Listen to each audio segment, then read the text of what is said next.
আমি নাম বলে দিচ্ছি, দিলীপ গোয়েল যিনি আছেন ডিসি স্পেশাল, ওনারা নিজেই আমাকে পাঠিয়েছে। এ নিয়ে কোনোই সন্দেহ নেই এবং আমরা প্রথম দিন থেকেই বলেছি এটা একজনের কাজ নয়, সবাই বলেছে একজনের কাজ নয়। মুখ্যমন্ত্রী তাতই নাস্তা শুরু করলেন, আমি আসল মূল আসামিকে ধরে দিয়েছি। এই বলার মধ্য দিয়ে আসলে মুখ্যমন্ত্রী অন্য আসামি যারা তাদেরকে লুকিয়ে রাখার চেষ্টা করেছেন, ধামাচাপা দেওয়ার চেষ্টা করেছেন। এখন ধরা পড়ে গেল। এখন এই যে যাকে বলেছে সে বলছে আমাকে কথা বলতে বারণ করছে, আমাকে ধামাচাপা দিয়ে দিচ্ছে, তথ্য গোপন করতে হচ্ছে। আসলে সে যাতে বাকিদের নাম না বলে দেয় বা না বলে দেয় যে আমি যদি এইটুকু দোষী হই তাহলে এতটা দোষী অন্যরা আছে। সেই কারণে আমরা এখনও বলছি যারা অপরাধী সবার বিচার চাই এবং এই গোটা সিস্টেমটাকে রক্ষা করেছেন তিনি স্বাস্থ্য সচিব। তার ব্যবস্থা কি হলো? তার মাথায় স্বাস্থ্যমন্ত্রী পার্ট টাইম, তিনি কেন সরে যাননি? তাহলে তৃণমূলেরই কাউকে মন্ত্রী করতেন। প্রথম থেকে এটাকে ধামাচাপা দেওয়ার চেষ্টা করা হয়েছে, পরিবারকে বিভ্রান্ত করা হয়েছে, পরিবারকে আটকে রেখে পোস্টমর্টেম হয়েছে। পোস্টমর্টেমের ব্যবস্থাপনা অথবা এফআইআরই হলো পরে, তার আগে পুড়িয়ে দেওয়া হলো। এই যা হয়েছে এগুলো খুব বেঠিক, বেআইনি। ধামাচাপা দেওয়ার চেষ্টা করা হয়েছে, দাহ করা হয়েছে, যেভাবে দাহ করা হয়েছে এটা খুব খারাপ হয়েছে এবং সবাই বুঝতে পারছেন আসলে তথ্য প্রমাণ লোপাট করার প্রতীক কথা বলেছে। বিজেপির রাজত্বে রাম মন্দিরের রায় যারা দিয়েছিলেন বেআইনি, আমি বলবো বেঠিক এবং বেআইনি, ওটা কোনো জাস্টিস হয়নি। সেই 5 জনের 4 জনকে ইতিমধ্যেই সরকার নানাবিধ কাজে উপঢৌকন দিয়ে দিয়েছে। উনি বাকি আছেন, ওনাকেও দেবে। এবার একেবারে বিজেপির মতন করে চলার প্রতিফলন। আরজিকর মামলায় আমরা দেখলাম যে সুপ্রিম কোর্টে সুমোটো মামলা হয়েছে, তারপরে দেখছি সেই মামলা দিনের পর দিন, তারিখের পর তারিখ পড়ছে। সুমোটো মামলা তো প্রধান বিচারপতি নিয়েছিলেন, তাকে যদি কেউ দরখাস্ত করেননি তো তিনি নিলেন, অথচ কিছু করলেন না কেন? এটা তো উত্তর তাকেই দিতে হবে। এটা বেঠিক কাজ হয়েছে, এটা উনি ঠিক কাজ করেননি এবং এটাতে বোঝা যাচ্ছে যে আসলে দিল্লির ওয়ালাদের একটা চাপ আছে যাতে আরজিকর মামলা ঠিকমতো পরিণতি না পায়। ওনার লক্ষ্য ছিল যাতে এই ডাক্তারদের যে বিক্ষোভ আন্দোলন তাকে ধামাচাপা দেওয়া, ওনাদের লক্ষ্য এটা ছিল না যে অভয়া বিচার পাক। সেই কারণেই এরকম মনোভাব নিয়েছেন। এখন ডিজিটাল দুনিয়া, ডিজিটাল সবার হাতে, সবার পৃথিবী চলে আসছে। সেই জায়গায় অপরাধের ধরন নতুন বাড়ছে, কিন্তু আমাদের দেশের জুডিশিয়াল ব্যবস্থা সেই ব্রিটিশ আমলে যেটা ছিল সেইটাই রয়েছে, সামান্য কিছু হেরফের রয়েছে। অথচ 370 দ্বারা সরানো হচ্ছে, অকপট আইন সরকার বলছে যে তারা ব্রিটিশ আমলের আইন তাকে পরিবর্তন করে নতুন সমস্ত আইনের ব্যবস্থা করেছে, কিন্তু আদবে তা না। ব্রিটিশ আমলের আইনের আদলেই বরং আরও বেশি খারাপ মনোভাব থেকে এই আইনটা করা হয়েছে। ডিজিটাল ব্যবস্থায় আইনের বা অপরাধের বা নানাবিধ সমস্যার ধরন বদলে যাচ্ছে। এই ধরন অনুযায়ী এখনও পর্যন্ত আইন খুবই সামান্য হয়েছে। এটা যত দিন যাবে গুরুত্ব বেশি দেওয়া উচিত, না গুরুত্ব দিলে ক্ষতি হবে। এমন অপরাধ হচ্ছে যেগুলো সম্পর্কে কারোর ধারণা ছিল না।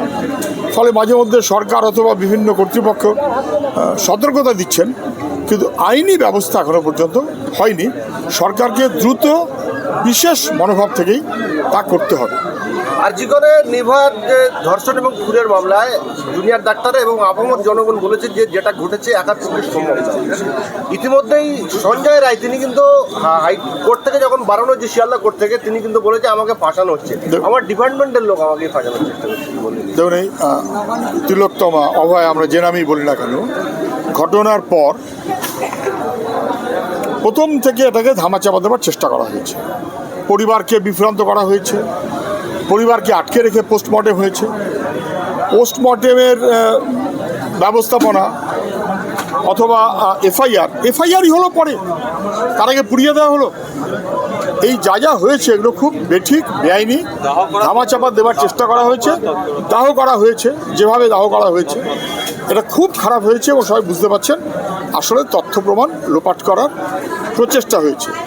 এটা নিয়ে কোনোই সন্দেহ নেই এবং আমরা প্রথম দিন থেকেই বলেছি এটা একজনের কাজ নয়, সবাই বলেছে একজনের কাজ নয়। মুখ্যমন্ত্রী তাতই নাস্তা শুরু করলেন, আমি আসল মূল আসামিকে ধরে দিয়েছি। এই বলার মধ্য দিয়ে আসলে মুখ্যমন্ত্রী অন্য আসামি যারা তাদেরকে লুকিয়ে রাখার চেষ্টা করেছেন, ধামাচাপা দেওয়ার চেষ্টা করেছেন। এখন ধরা পড়ে গেল। এখন এই যে যাকে বলেছে সে বলছে আমাকে কথা বলতে বারণ করছে, আমাকে ধামাচাপা দিয়ে দিচ্ছে, তথ্য গোপন করতে হচ্ছে।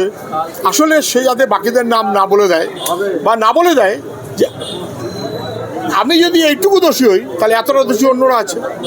সেই কারণে আমরা এখনও বলছি যারা অপরাধী সবার বিচার চাই। এবং এই গোটা সিস্টেমটাকে রক্ষা করেছেন তিনি স্বাস্থ্য সচিব, তার ব্যবস্থা কি হলো? তার মাথায় স্বাস্থ্যমন্ত্রী পার্ট টাইম, তিনি কেন সরে যাননি? তাহলে তৃণমূলেরই কাউকে মন্ত্রী করতেন। মুখ্যমন্ত্রী বলছেন আমি আরজি করে অপরাধী ধরে দিয়েছি, তাহলে ঢোলা থানার অপরাধীকে কে ধরবে? হাসখালির অপরাধীকে কে ধরবে? আপনার কামদানির অপরাধীকে কে ধরবে? মুখ্যমন্ত্রী বললেন আমি অভয়া কাণ্ডের মূল আসামিকে ধরে দিয়েছি। উনি কি আসামি ধরার দায়িত্ব ওনার নাকি? এইটা বলে উনি তদন্তকারীদের বলে দিলেন আর কাউকে ধরো না, আমি যা বলেছি ওই পর্যন্ত, ওই এক পিস পেয়েছো এক পিস, বাকিদের ধামাচাপা দিয়ে দাও। উনি তো প্রত্যেকটি ক্ষেত্রে ধামাচাপা দিয়েছেন। ঢোলা থানা ধামাচাপা দিয়েছেন, বাসন্তী থানা ধামাচাপা দিয়েছেন, কামদুনি কি বলে আসলেন তো যে 15 দিনের মধ্যে ফাঁসি, ফাস্ট ট্র্যাক কোর্ট। তারপর কি দেখা গেল? যারা ফাঁসির আসামি সরকার 13 বার সরকারি উকিল বদলেছে, 13 বার, ফাঁসির আসামি খালাস পেয়ে গেছে। এ দায়িত্ব মুখ্যমন্ত্রীকে নিতে হবে। বিচার কেউ পাচ্ছে না। সে আপনার ঢোলা থেকে নিয়ে কামদুনি থেকে আরজিকর থেকে নিয়ে হাসখালি, মানুষ বিচার ব্যবস্থার উপর থেকে আস্থা হারাচ্ছে। আর বিচারের যারা ব্যবস্থা রয়েছে তাদের কোনো হেলদোল দেখছি না। আর রাজ্য সরকার যারা রয়েছে রাজ্যে, তারা বিভিন্ন অপরাধকে ঢাকার চেষ্টা করছে। বিচারের বাণী নীরবে নিভৃতে কাঁদে, অনেক পুরনো কথা। এখানে বোঝা যাচ্ছে যে মানুষ ঠিক বিচার পাচ্ছে না। আসলে মানুষকে বিচার দেবে কে? যারা বিচার দেবার কথা তাদেরকে পরিচালনা করছে কে? যারা পরিচালনা করছে তারা তো বিচার নষ্ট করতে চাইছে। তারা মানুষের পক্ষে দাঁড়িয়ে বিচার করতে চায় না। তারা মানুষের যারা শত্রু লুটেরা তাদের পক্ষে দাঁড়িয়ে বিচার চায়। বিচারপতি তোমার বিচার করবে যারা আজ জেগেছে সেই জনতা, এই মানুষই যাচ্ছে, এই কোনো বিকল্প নেই। শেষ প্রশ্ন করবো আপনাকে, 6টি উপনির্বাচনে আপনারা লড়াই করছেন বিভিন্ন দলের সঙ্গে, CPM, forward block, RSP, ISF, কেমন রেজাল্ট হতে পারে? মানুষ নিজের ভোট নিজে দিতে চাইবেন। যদি দিতে পারেন তাহলে তৃণমূলের কপালে দুঃখ আছে, বিজেপির কপালে দুঃখ আছে। আর মানুষের মূল ইস্যু থেকে সরিয়ে দিয়ে তৃণমূল বিজেপি তৃণমূল বাইনারির খেলা খেলে এবং বাকিটা জবরদস্তি করে ওরা ভোটটাকে আসলে কলুষিত করতে চাইছে।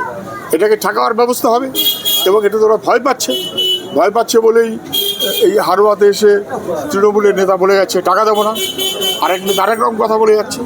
এই যে ধমকাচ্ছে, চমকাচ্ছে, মানুষকে ভয় দেখাচ্ছে, অ্যাজ ইফ মানুষ প্রজা, আমার কথাই চলতে হবে। মানুষ নিজের মনোভাবে চললে ওদের বিপদ আছে, এইটা বুঝেই মানুষকে ধমক চমকে রাজনীতি চলছে। শেষ প্রশ্ন করবো আপনাকে, আরেকবার বলছি, যেটা আবাস যোজনা, কেন্দ্র সরকার টাকা দিচ্ছে না, রাজ্যের ব্যাপক দুর্নীতি হয়েছে। মুখ্যমন্ত্রী বাংলার আবাস যোজনা মুক্তমুখ করেছিল সেই সব ইস্যু নিয়ে, কিন্তু রাজ্য সরকার নতুন করে আবার আবাস যোজনার সার্ভে করছে, আবাস যোজনার ঘর দেবেন।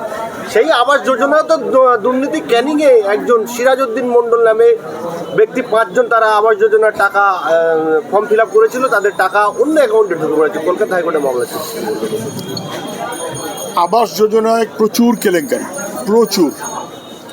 লিস্ট যখন বানানো হয় তার মধ্যেই ভূত ঢুকে আছে টাকার বিনিময়ে।